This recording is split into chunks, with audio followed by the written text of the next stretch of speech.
আসসালামু আলাইকুম। আমি মোহাম্মদ ওমর ফারুক। জুলাই বিপ্লব নিয়ে একটা কবিতা লেখার চেষ্টা করছি। কেমন লাগছে আপনারা জানাবেন।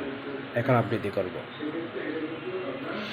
জুলাই এলো বুকে আগুন নিয়ে, শত হৃদয় জ্বলল নীরবে পেয়ে, স্বপ্ন ভাঙা চোখে কেউ দেখল দুয়া, স্বার্থপথে হাঁটল যারা, করল জাতি হ্যায়, তারা ছিল আমাদের ওই ভেতরে লুকানো, নকল মুখোশের মানবতা বিখানো, শপথের নামে করল বিশ্বাসঘাতকতা, তাদের হাতে জুলুম হলো ন্যায়ের বাতি গড়টা, রাস্তা কাঁপল সাধারণের পায়ের থালে, শত বাধা ঠেলে উঠল বুকে জ্বালা জেলে, শতাব্দীর ঘুম ভাঙল, গর্জে উঠল প্রাণ, তাদের ওই হাতে লেখা হলো প্রতিরোধের গান।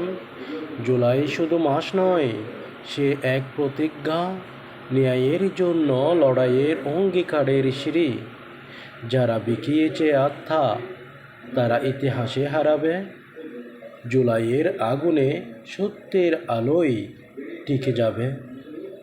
ধন্যবাদ সবাইকে।